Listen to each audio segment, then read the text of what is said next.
चांदी की चमक आज भी बरकरार है। हालांकि कल हमने ऊपरी स्तरों से दबाव जरूर देखा था, एक तेजी से चांदी नीचे आई थी, लेकिन वापस से फिर से तेज हो गई और चांदी आज भी 1,60,000 के बेहद करीब ट्रेड कर रही है।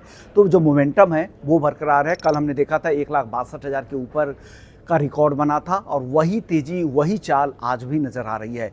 इस साल की अगर बात करें तो चांदी के दाम 80% तक बढ़े हैं। कल $52 के पार कॉमेक्स पर चांदी पहली बार निकली थी। आज भी $51 के ऊपर चांदी बनी हुई है। महीने भर में 22% से ज़्यादा की तेजी आ चुकी है। और अब सवाल है कि क्यों इतनी तेजी आई है। तो ग्लोबल सप्लाई की दिक्कतें हैं। लगातार हम कह रहे हैं कि लगातार 5वां साल है कि चांदी के मार्केट में डेफिसिट है। सिल्वर इंस्टीट्यूट की भी ये रिपोर्ट है और साथ ही स्ट्रक्चरल डेफिसिट है। लेकिन अब यहाँ पर फिजिकल बाजार में सीवियर डेफिसिट देखने को मिल रही है। लंदन के मार्केट में चांदी की सप्लाई कम हो गई है, तो ये बड़ी खबर है और सबसे ज़्यादा सप्लाई की किल्लत वहीं पर है। इसके अलावा भारत में भी सप्लाई की काफ़ी दिक्कतें हैं।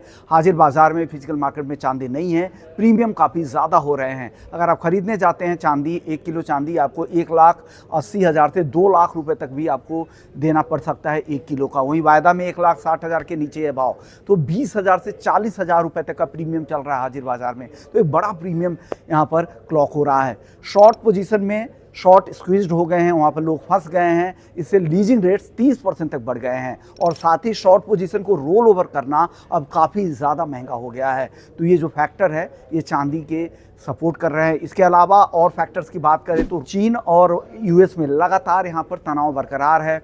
एक के बाद एक रिटेलिएटरी वहाँ पर एक्शन लिए जा रहे हैं। चाइना ने यूएस की जो शिप बिल्डिंग वाली साउथ कोरियन कंपनी थी उसके 5 यूनिट्स पर बैन लगा दिया है और ट्रंप नाराज़ है कि चाइना उनके सोयाबीन को नहीं खरीद रहा है, इसलिए कुकिंग ऑयल पर भी एम्बार्गो की बात कर रहे हैं। तो ये सारे फैक्टर है जो चांदी को भी सपोर्ट कर रहे हैं। साथ ही फेड चेयर का जो बयान आया जेरेम पावेल साहब का, उन्होंने भी संकेत दिए हैं कि इस साल 2 और कटौती होगी, अक्टूबर की बैठक में भी और दिसंबर की भी बैठक में भी। तो ये भी चांदी के लिए सपोर्टिव फैक्टर है और यही वजह है कि चांदी की तेज़ी थम नहीं रही है। लेकिन अभी सबसे बड़ी वजह यही है कि चांदी की सप्लाई मार्केट में कम है, उसका फ़ायदा, उसका प्रीमियम चांदी को मिल रहा है।